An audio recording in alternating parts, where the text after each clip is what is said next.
الحمدللہ نحمدہ ونستعینہ ونستغفرہ ونؤمن بہ ونتوکل علیہ ونعوذ باللہ من شرور انفسنا ومن سیئات اعمالنا من یہدہ اللہ فلا مضل لہ ومن یضللہ فلا ہادی لہ ونشہد ان لا الہ الا اللہ وحدہ لا شریک لہ ونشہد ان سیدنا محمدا عبدہ ورسولہ ارسلہ بالہدی ودین الحق لیظہرہ علی الدین کلہ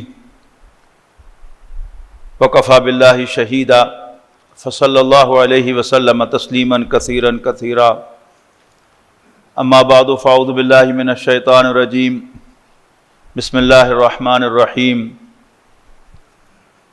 وجاہدوا فی اللہ حق جہادہ هو اجتباکم وما جعل علیکم فی الدین من حرج ملت ابیکم ابراہیم هو سماکم المسلمین من قبل وفی ھذا لیکون الرسول شہیدا علیکم وتکونوا شہداء علی الناس فاقیموا الصلاۃ وآتوا الزکاۃ واعتصموا باللہ هو مولاکم فنعم المولا ونعم النصیر۔ محترم بزرگوں، دوستوں، عزیزوں اور بھائیوں، آپ کو یاد ہوگا کہ ہم نے پچھلی مرتبہ امت مسلمہ کی ذمہ داری اللہ کی طرف سے گواہی دینا اس پر گفتگو کی تھی۔ آج ہم انشاءاللہ اس کی آخری منزل قتال فی سبیل اللہ کے بارے میں گفتگو کریں گے، خاص طور پر کشمیر کے تناظر میں، اس لیے کہ آج ہم بحیثیت قوم ایک مخمصے میں ہیں، ایک پریشانی میں ہیں، دو متضاد آراء جو ہیں وہ سامنے آ رہی ہیں۔ کچھ لوگ بے حد جوش و خروش کا مظاہرہ کر رہے ہیں اور کچھ ڈر رہے ہیں، کچھ ذرا کوشیس ہیں۔ یہ مختلف کیفیات ہیں ہمارے دلوں کی۔ سب سے پہلی بات تو یہ ہے کہ جہاد ہمارے ایمان کا لازمی تقاضا ہے۔ سورۃ الحجرات کی آیت میں نے آپ کو سنائی تھی کہ انما المؤمنون الذین آمنوا باللہ ورسولہ ثم لم یرتابوا وجاہدوا باموالہم وانفسہم فی سبیل اللہ اولئک ھم الصادقون۔ مومن تو بس وہ ہیں کہ جو ایمان لاتے ہیں اللہ اور اس کے رسول پر اس شان سے کہ پھر شک میں مبتلا نہیں ہوتے، یعنی نہ اللہ کے بارے میں کوئی شک ہوتا ہے، نہ اللہ کے رسول صلی اللہ علیہ وسلم کے رسول ہونے کے بارے میں، نہ ان کی لائی ہوئی کسی بات کے بارے میں شک ہوتا ہے۔ اور ان کی لائی ہوئی باتوں میں سب سے بڑی بات، سب سے اہم بات وہ آخرت ہے۔ وجاہدوا باموالہم وانفسہم فی سبیل اللہ، پھر وہ اپنے مالوں اور اپنی جانوں کے ساتھ اللہ کے راستے میں جہاد کرتے ہیں۔ اولئک ھم الصادقون، یہی سچے ہیں۔ ایمان لاتے ہی جہاد جو ہے وہ شروع ہو جاتا ہے۔ سب سے پہلے تو انسان اپنے نفس کے ساتھ کشمکش کرتا ہے اور اسے ایمان پر مجبور کرتا ہے کہ جس چیز کو میں نے شعوری طور پر مانا ہے، اپنے انکانشیس سے بھی کہتا ہے کہ اس کو مانو، اس لیے کہ انسان کا نفس اس کو ماننے کے لیے تیار نہیں ہوتا، نہ اللہ تعالیٰ کی سپریمیسی کو ماننے کو تیار ہوتا ہے اور نہ آخرت کو ماننے کو تیار ہوتا ہے۔ اس کا جی چاہتا ہے من مانی کرنا، اپنی برتری کو قائم کرنا، دوسروں کو نیچا دکھانا، جبکہ ایمان ان تقاضوں سے منع کرتا ہے۔ وہ اپنی برتری نہیں، اللہ تعالیٰ کی برتری کا سبق سکھاتا ہے۔ اللہ تعالیٰ کے سامنے سبمٹ کرو، پھر اللہ تعالیٰ کے نمائندے کی حیثیت سے رسول کی اطاعت کرو، اپنے آپ کو اس کی اطاعت کے تابع لے جاؤ۔ اسی طرح آخرت کا یقین دل میں بٹھانا، اور اس کے لیے جو پریکٹیکل وے ہے وہ کیا ہے؟ موت کو یاد رکھنا۔ آخرت ایک ایسی حقیقت ہے کہ جو بہت بڑی حقیقت ہونے کے باوجود اس کے ماننے والے بھی ہیں، اس کا انکار کرنے والے بھی ہیں۔ لیکن دوسری بڑی حقیقت موت ہے، لیکن اس پر سب کا اتفاق ہے۔ نہ میں نے کبھی کوئی شخص دیکھا ہے جو موت کا انکار کرتا ہو، اور نہ شاید آپ نے کوئی ایسا شخص دیکھا ہوگا جو موت کا منکر ہو۔ آخرت کا میں بھی ماننے والا ہوں، آپ بھی ماننے والے ہیں، لیکن ہم نے چور دروازے رکھے ہوئے ہیں۔ ایک خیال ہے کہ نہیں، حال ہی نہیں، ابھی تو میں جوان ہوں، ابھی تو میری صحت ٹھیک ہے، ابھی تو میں نے بہت سے کام کرنے ہیں۔ لیکن موت کو ماننے کا مطلب کیا ہے؟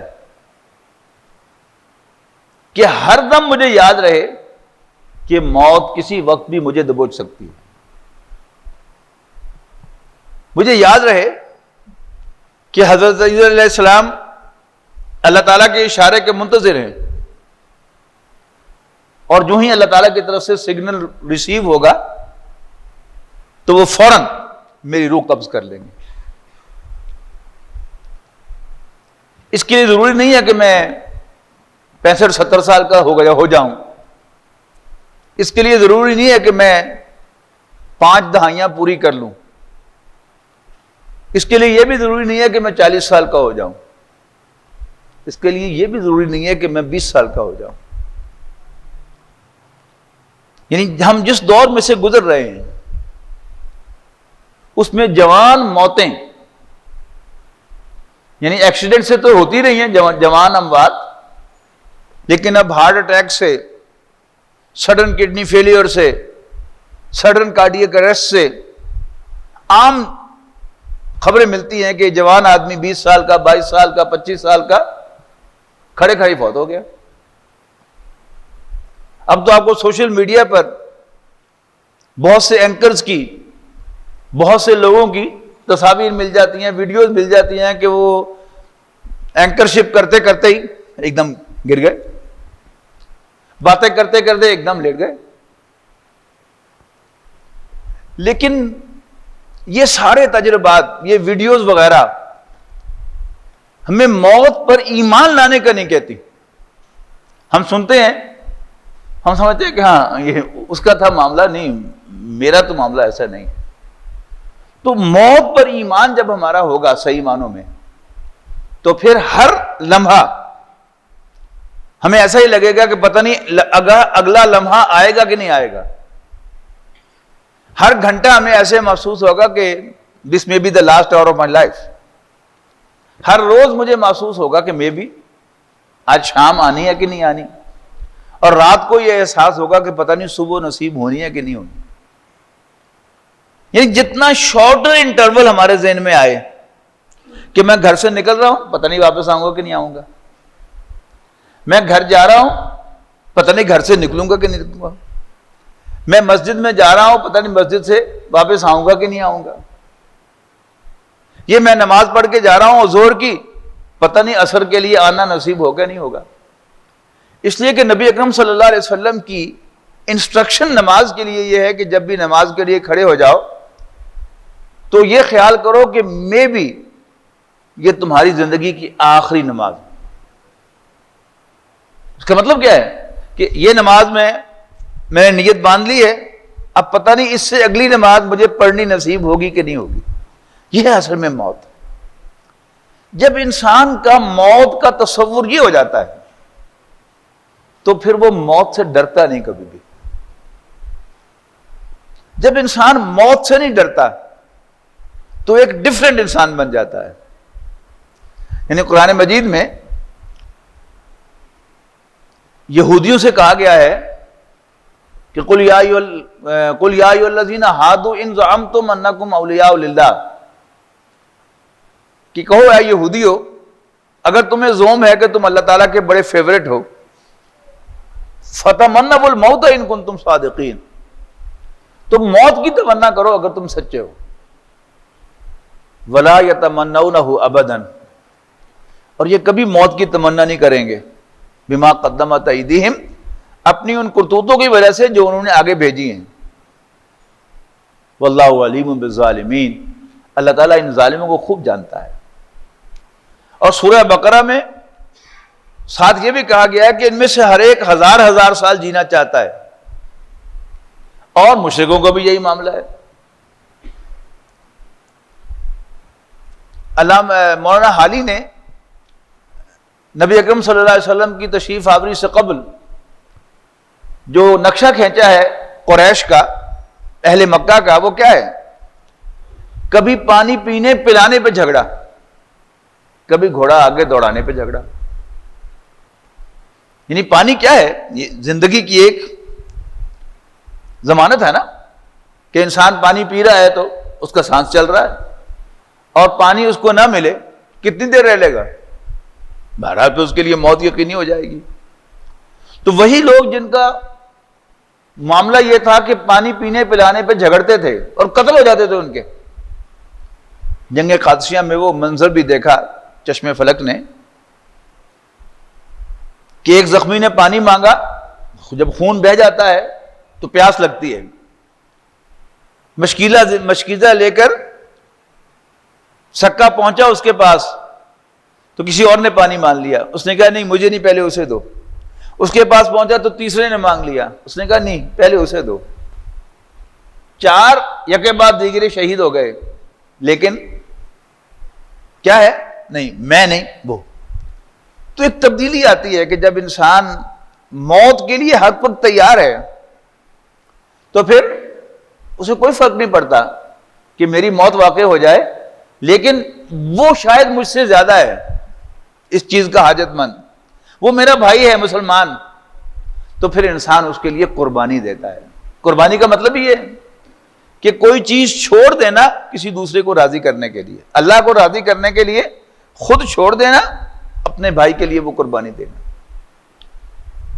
تو جب انسان کو موت کا یقین ہو جاتا ہے کہ موت کسی وقت بھی آ سکتی ہے، تو پھر وہ نہ صرف یہ کہ موت سے ڈرتا نہیں، بلکہ وہ موت کے لیے ہر وقت تیار رہتا ہے. حاضر ہے؟ یس سر. یعنی گویا ہر وقت وہ اللہ تعالیٰ سے کہہ رہا ہے کہ میں حاضر ہوں. یس سر. جیسے ہم جب احرام باندھ کر جاتے ہیں مکہ مکرمہ کی طرف، خانہ کعبہ کی طرف، تو ہماری زبان پر کیا الفاظ ہوتے ہیں؟ لبیک اللہم لبیک، لبیک اللہم لبیک. اے اللہ میں حاضر ہوں، اے اللہ میں آگے ہوں. تو بندہ مومن کی کیفیت بھی کچھ ایسی ہے. لہذا بندہ مومن ڈرتا نہیں ہے. صحابہ کرام نے مکہ مکرمہ میں جس جہاد کا مظاہرہ کیا ہے وہ کیا تھا؟ وہ استقامت کا جہاد تھا کہ انہیں تشدد کے ذریعے مجبور کیا گیا کہ رسول اللہ صلی اللہ علیہ وسلم کا انکار کر دو. اللہ کے تو سب ماننے والے تھے، اصل جھگڑا رسول اللہ صلی اللہ علیہ وسلم پر ایمان کا تھا کہ انکار کر دو. لیکن صحابہ کرام نے جانیں قربان کر دی،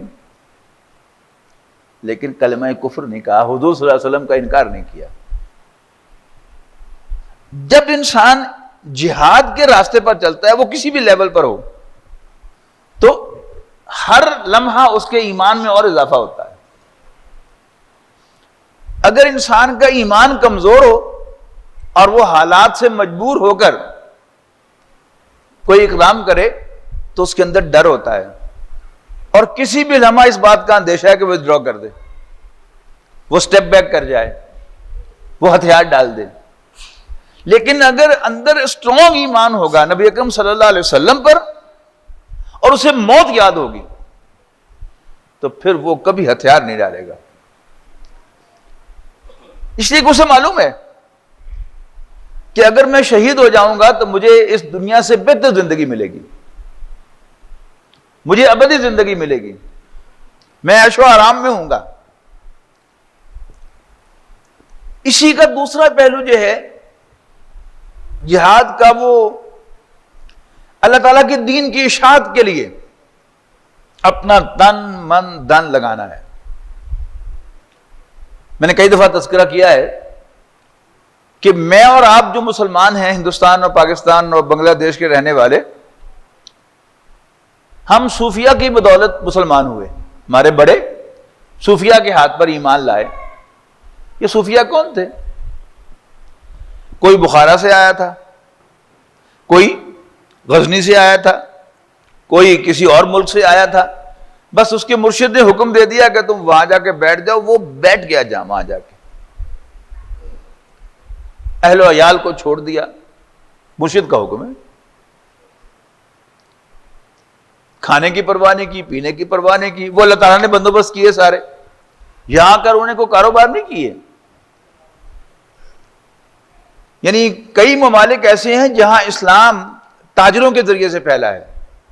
مسلمان تاجر وہاں گئے اور انہوں نے جو تجارت کے اخلاقیات وہاں پر متعارف کروائیں تو لوگ متاثر ہوئے، مسلمان ہو گئے.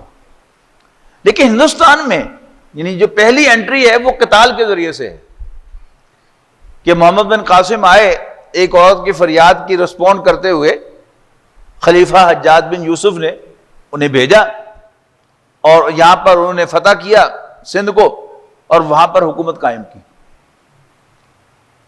اور جزیہ نافذ کیا غیر مسلم پر. کسی کو مجبور نہیں کیا مسلمان ہونے پر.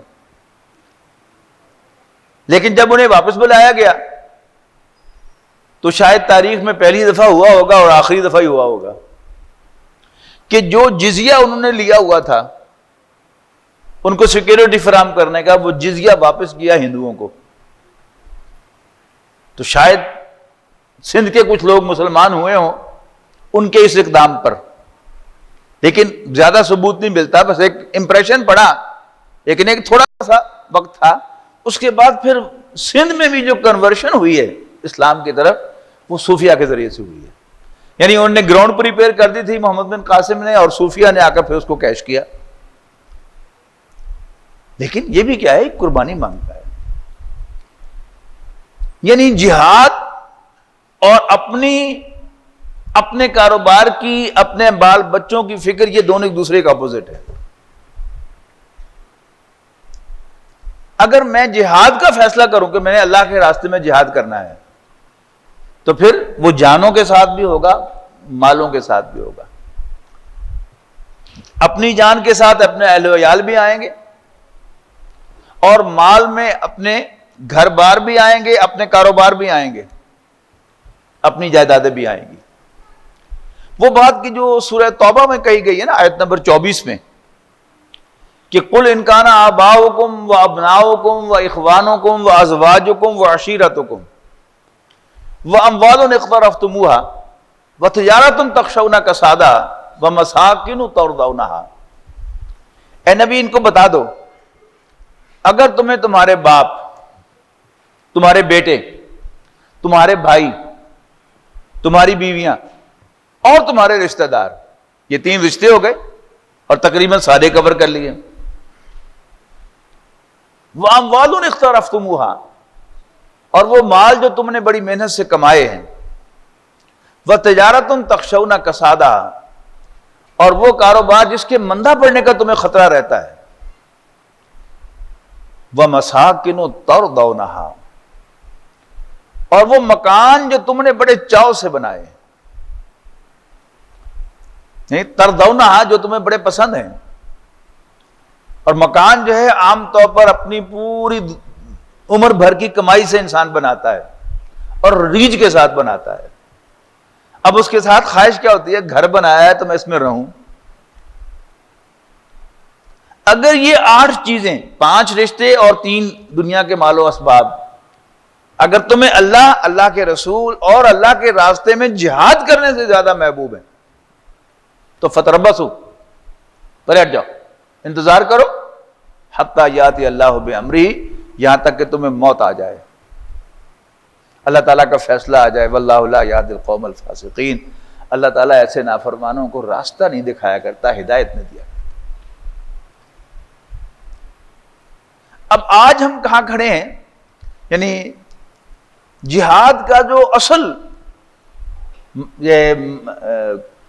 آبجیکٹو ہے اسلام کے اندر وہ تو ہے اللہ کے دین کی اشاعت اور اللہ کے دین کا غلبہ.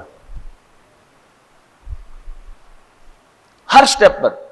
یعنی پہلے اپنے آپ کو انسان مضبوط کرے گا, اس کے لیے کوئی وقت نہیں چاہیے کہ میں 1 سال جو ہے وہ 2 سال 3 سال میں اپنے آپ کو مضبوط کروں گا پھر آگے چلوں گا. پہلے ہی دن سے وہ سب کچھ جو ہے وہ انسان پر لازم آ جاتا ہے. لیکن وقت اور حالات کے مطابق اس مقصد کو حاصل کیا جاتا ہے. نبی اکرم صلی اللہ علیہ وسلم کے پیش نظر تو اللہ کے دین کا غلبہ تھا, مکہ مکرمہ پر اللہ کے دین کا جھنڈا لہرانا تھا.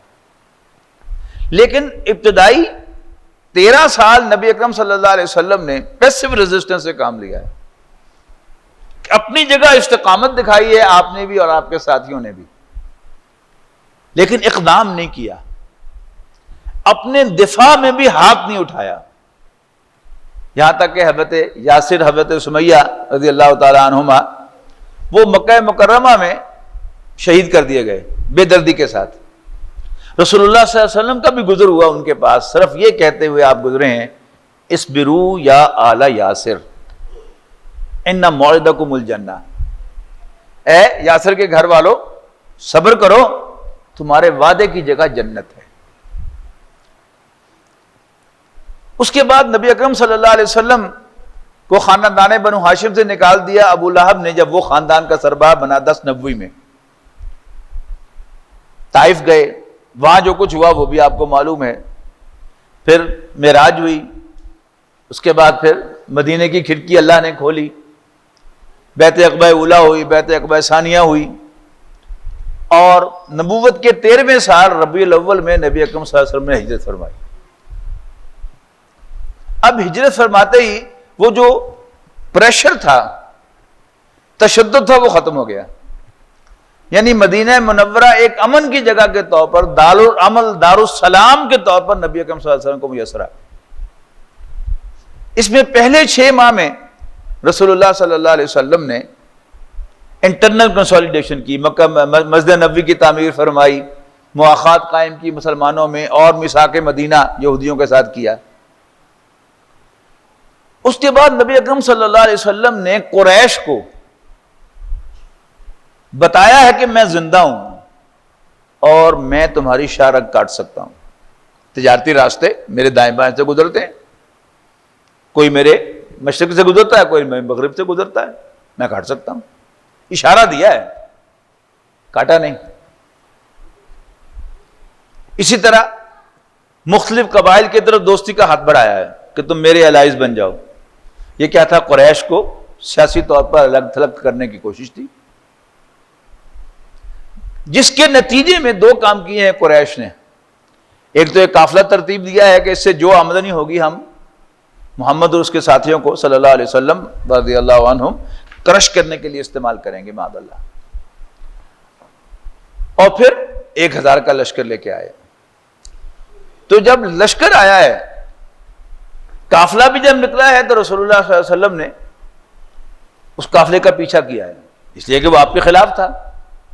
اور جب لشکر کا پتہ چل گیا اور اللہ تعالیٰ نے خوشخبری دے دی کہ جس سے بھی تم لڑو گے ہم تمہیں فتح دیں گے, تو نبی اکرم صلی اللہ علیہ وسلم کا آپشن 1000 کے لشکر سے جنگ لڑنا ہے, جس میں اللہ تعالیٰ نے فتح عطا کی ہے. اس کے بعد پھر 8 ہجری میں مکہ مکرمہ فتح ہوا ہے. یعنی 2 ہجری رمضان میں غزوہ بدر ہوا, 3 ہجری شوال میں 13 ماہ کے بعد غزوہ احد ہوا, اور پھر سن 5 ہجری میں غزوہ خندق ہوا, اور 6 ہجری میں صلح حدیبیہ ہوئی, اور پھر 8 ہجری میں مکہ فتح ہوا. یعنی ایک ہے مکی دور کہ جب حضرت یاسر اور حضرت سمیہ پر تشدد ہو رہا ہے, انہیں قتل کیا جا رہا ہے, اور اس وقت رسول اللہ صلی اللہ علیہ وسلم پاس سے یہ کہہ کر گزرتے ہیں کہ اصبروا یا آل یاسر ان موعدکم الجنہ. لیکن ایک وقت پھر وہ آیا ہے کہ جب مسلمانوں سے کہا گیا ہے کہ تمہیں کیا ہو گیا ہے, وَمَا لَكُمْ أَلَّا تُقَاتِلُوا فِي سَبِيلِ اللَّهِ, تمہیں کیا ہوا ہے کہ اللہ کے راستے میں جنگ نہیں کرتے, جبکہ کمزور مرد, عورتیں اور بچے وہ تمہیں پکار رہے ہیں مدد کے لیے, اور اللہ تعالیٰ سے فریادیں کر رہے ہیں کہ اللہ ہمیں ان ظالموں کے پنجے سے نجات دے. اور ہمارے لیے کوئی مددگار بنا. اب آج جو کشمیر میں سچویشن ہے اس پر ایک تو یہ آیت جو ہے یہ ہمیں ابھار رہی ہے کہ ہم ان کی مدد کو پہنچے. قرآن مجید کا حکم ہے. دوسری طرف کیا ہے؟ قرآن مجید کا ایک اور مقام ہمارے ہاتھ باندھ رہا ہے.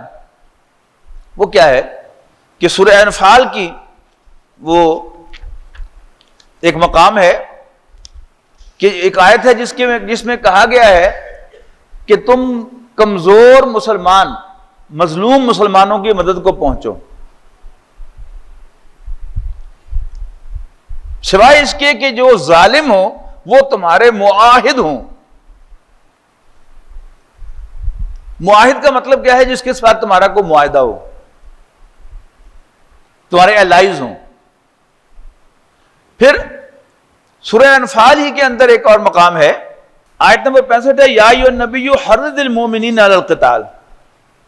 اے نبی صلی اللہ علیہ وسلم مومنوں کو اللہ کے راستے میں لڑنے کا شوق دلائیے، انہیں پرومپٹ کیجئے اس کے لیے،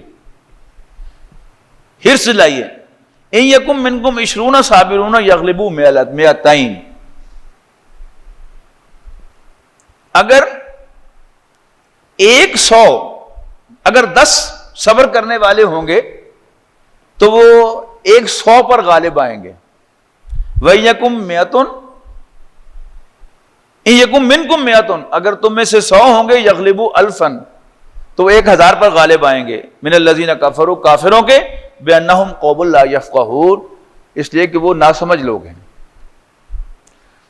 اس کے بعد آیت نمبر 66 ہے، الآن خفف اللہ عنکم، اب اللہ تعالیٰ تمہارا بوجھ ہلکا کر رہا ہے. یعنی جب مہاجرین اور انصار سے بھی سابقون الاولون تھے، سٹرونگ ایمان والے، تو کہا گیا کہ تم اپنے سے 10 گنا لشکر سے بھی مقابلہ کرو گے تو ہم تمہاری مدد کریں گے، تم غالب رہو گے. اب مسلمانوں کی تعداد زیادہ ہو گئی اور ایمان میں کچھ ذوق پیدا ہونا شروع ہو گیا. یعنی وہ ایمان، اس میں کوئی شک نہیں کہ السابقون الاولون من المہاجرین، مہاجرین میں سے مارے کھا کر ایمان پر ثابت قدم رہنے والے، ان جیسا ایمان تو کسی کا بھی نہیں ہے.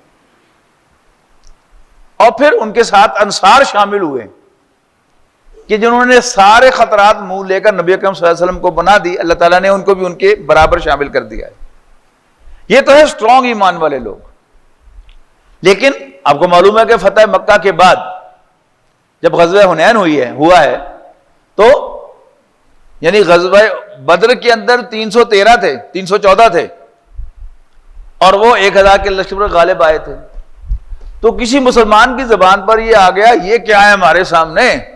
ہم تو جب 313 تھے تو ہم نے چھکے چھڑا دیے تھے کافروں کے، اب تو ہم 10-12 ہزار ہیں. تو اللہ تعالیٰ نے فوراً پکڑ کی تھی اور وہ مورچوں میں بیٹھے ہوئے تھے، بڑے ماہر تیر انداز تھے. جب انہیں تینوں کی بچھاڑ کی ہے تو مسلمانوں کا لشکر تتر بتر ہو گیا. تو اب اللہ تعالیٰ نے تمہارا بوجھ ہلکا کر دیا ہے. اب کیا ہے؟ وَعَلِمَ فِيكُمْ ضَعْفًا، اللہ تعالیٰ کو معلوم ہے کہ تم میں کمزوری ہے. اور ایک اور بات بھی ہوتی ہے کہ جب کم لوگ ہوں اور کافی زیادہ کام ہو، ان کو تفویض کیا جائے تو ہر شخص یہ محسوس کر رہا ہوتا ہے کہ یار بندے ایسی بڑے تھوڑے ہیں تو کم بڑا زیادہ ہے، تو ہر ایک کو جان مارنی ہے. اور جب آدمی زیادہ ہوتے ہیں تو انسان غیر ارادی طور پر انسان کے دل میں آتا ہے کہ چلو کافی سارے بندے ہیں، تھوڑا تھوڑا بھی کریں گے تو میں نام ہی کریں گے تو ہو جائے گا کام. تو ایمان کی کمزوری بھی اور ایک سائیکولوجیکل فیلنگ جو ہے وہ بھی انسان کے اندر ہوتی ہے. لہذا آپ بوجھ ہلکا کر دیا. فَيَّكُمْ مِنْكُمْ مِئَةٌ، اب اگر تم 100 ہوگے، صابرۃ صبر کرنے والے، یغلبوا مئتین تو 100 200 پر غالب آئیں گے. یعنی اب 1 اور 2 کی نسبت. اس پر پھر جو حکم ڈرائیو کیا گیا ہے وہ یہ ہے کہ اگر تو مقابلہ ہو سامنے 100 کا حق، یعنی 200 سے، یعنی 1 اور 2 کی نسبت ہو، پھر تو لڑنا جو ہے وہ فرض ہے. لیکن اس سے بھی زیادہ ہو تو اگر مسلمان ہمت کریں گے اللہ تعالیٰ پر بھروسہ کرتے ہوئے تو اللہ تعالیٰ کے ہاں اس کا اجر بہت زیادہ ہے. لیکن اس کی بہرحال فرضیت نہیں، وجوب کی حد تک وہ بات آ جاتی ہے. دوسری بات یہ ہے کہ یہ صرف معاملہ تعداد کے ساتھ نہیں ہوتا، یعنی انسان کی اوور آل کیپیبلٹی جو ہے اس پر بھی ہوتا ہے، اور اصل چیز اس میں کیا ہے کہ اگر انسان کو اللہ تعالیٰ پر بھروسہ ہو تو کامیابی اسی سے ہوتی ہے، بغیر اس کے کامیابی نہیں ہوتی۔ اب پچھلے ہم یعنی 8 مہینوں کی جو کارکردگی ہے اس کو دیکھیں کہ پاکستان ایک عرصہ دراز سے سفارتی اعتبار سے دنیا میں ہندوستان سے بہت پیچھے رہ گیا تھا۔ ہندوستان نے پاکستان کو دہشت گرد بنانے کی بھی سر توڑ کوشش کی، اور اگر یہ پاکستان کی کوئی خاص اسٹریٹجک حیثیت نہ ہوتی کہ جس کی امریکہ کو بھی ضرورت ہے تو کب سے پاکستان کو دہشت گرد ملک قرار دے کر اس پر پابندیاں لگ چکی ہوتی، لیکن ہندوستان نے کوئی کسر تو نہیں چھوڑی، یعنی سفارتی اعتبار سے بہرحال یعنی اسلام پر وہ ٹھپا پاکستان کے اوپر کہ یہ دہشت گرد ہے اور ایسا ہے اور ویسا ہے، وہ سب کچھ لگا ہوا ہے۔ آج ہمارے پاس موقع ہے، یعنی اگر پاکستان کی جو سفارتی کوششیں ہیں ان کے لیے ایک نادر موقع ہے کہ پورا زور لگائیں اور کشمیر کے حوالے سے پوری دنیا کے اندر یہ چیز جو ہے وہ منوانے کی کوشش کریں کہ ہندوستان دہشت گرد ہے۔ باقی ساری بھی ہماری جتنی بھی سفارتی کوششیں ہیں، ہمارا 70 سال کا تجربہ یہی کہتا ہے کہ دنیا کے سارے ادارے اور سارے ملک کوئی بھی مسلمان کے لیے خیر خواہی کا جذبہ نہیں رکھتا،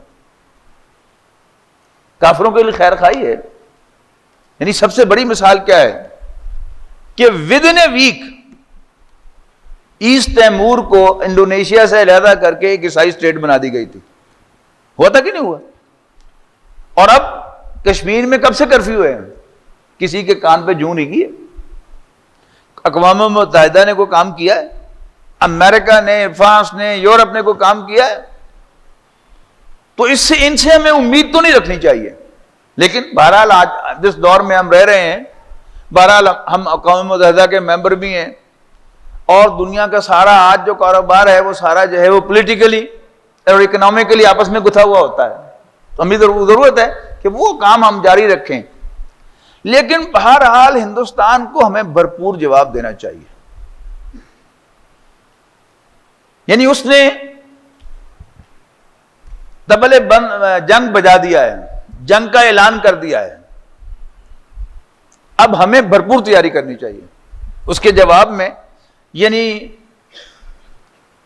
ملٹری ٹریننگ جو ہے وہ ہر شخص کو یہاں پر دی جانی چاہیے، یا کم سے کم شہری دفاع کی تربیت، کہ ہم شہری دفاع کی تربیت حاصل کریں، دشمن کو پتا چلے کہ لو جی یہ تو تیار ہے۔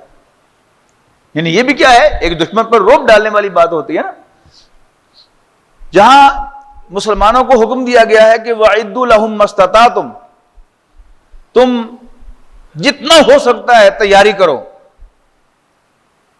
اپنے گھوڑوں اور اپنے جنگی آلات کو تیار رکھنے کے لیے، تُرْهِبُونَ بِهِ عَدُوَّ اللَّهِ وَعَدُوَّكُمْ، تاکہ تم اس کے ذریعے سے اپنے اور اللہ کے دشمنوں کو ڈرا سکو۔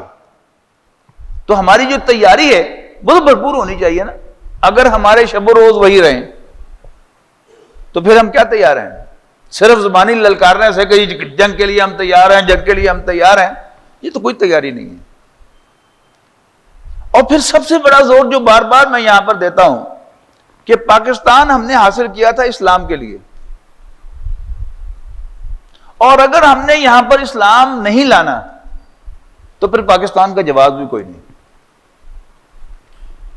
ہم جانتے ہیں، آپ خوب جانتے ہیں کہ ہندوستان نے، بھارت نے پاکستان کے وجود کو تسلیم نہیں کیا، اور بھارت جو ہے وہ اکھنڈ بھارت بنانے کے لیے ہر وقت کوشاں ہے، اور اس کے عزائم بھی ہیں، ڈھکے چھپے نہیں ہیں، کھلے ہیں۔ اور جہاں تک طاقت کا تعلق ہے وہ بہرحال ایک بڑی طاقت ہے، اس میں کوئی شک نہیں ہے۔ اگر ہمارے اندر جذبہ ایمان ہو تو ہم اس سے بڑی طاقت ہے۔ امکان جو نظر آتا ہے وہ یہ ہے کہ حالات بدلتے چلتا پتہ نہیں چلتا، یعنی فروری میں جو جہاز گرے تھے انڈیا کے 3 اللہ تعالیٰ کی نصرت سے گرے تھے نا. یعنی ایک دم سارا کا سارا سچویشن جو ہے بدل گئی تھی. یعنی پہلے ہندوستان جو ہے اس فارغ سطح پر یہاں کھڑا تھا, ایک دم وہ زمین پر گر گیا اور پاکستان جو ہے اس کے سامنے جو ہے للکارنے کی پوزیشن میں آ گیا. اب وہ جو ان کا یہاں آ کر پاکستانی علاقے میں آ کر بمباری کرنا, اگرچہ حاصل انہوں نے کچھ نہیں کیا, لیکن ان کا داخل ہو کر بمباری کرنا, اس سے کیا ہوا, ان کا مورال اونچا ہو گیا. اور پھر اسی لیے وہ آئے پیچھے اور آگے سے جیسے بھی تھا. بہرحال اللہ تعالیٰ کی مدد سے 3 جہاز مسلمانوں نے پاکستانیوں نے گرا لیے, ہم نے گرا لیے, تو اس سے ایک رعب پڑ گیا. اب میں یہ سمجھتا ہوں کہ اسی کا نتیجہ ہے کہ بھارت نے یہ اقدام کیا ہے, یعنی 380 کو ختم کرنا. اچھا, یعنی یہ بتانے کے لیے کہ ہم جو ہیں وہ یہ بھی کر سکتے ہیں. اور اسی میں ایک اندیشہ ہے کہ ہندوستان جو ہے وہ باقاعدہ آزاد کشمیر پر فوکشی کرے گا. لیکن اگر ہم تیار ہوں گے جنگ کے لیے, ہماری فوج بھی تیار ہوگی اور عوام بھی تیار ہوں گے, تو پھر انشاءاللہ نہ صرف کشمیر, پورا انڈیا پاکستان بنے گا. لیکن اگر ہم تیار نہیں ہیں, ہم بزدلی دکھاتے ہیں, ایمان کی کمزوری دکھاتے ہیں, اللہ تعالیٰ پر بھروسہ نہیں کرتے, تو پھر اس بات کا بھی اندیشہ ہے کہ یہ پورا پاکستان جو ہے یہ ہندوستان بن جائے. ان دونوں کے لیے ہمیں سوچ سمجھ کر تیاری کر لینی چاہیے کہ ہمیں کون سا آپشن جو ہے وہ اختیار کرنا ہے.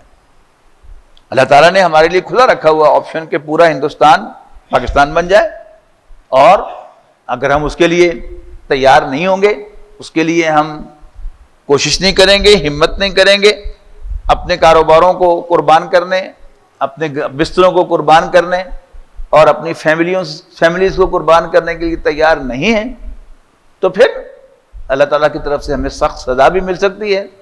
اور اگر ہندو آئے گا دوبارہ یہاں پر, پھر ہماری جو گت بنائے گا, اس کے لیے بھی ہمیں ذہن تیار رہنا چاہیے. اللہ تعالیٰ ہمیں صحیح بات کو سمجھنے اور پھر اس کے لیے اپنے آپ کو تیار کرنے کی توفیق عطا فرمائے. آخر دعوانا الحمدللہ رب العالمین. وَلَقَدْ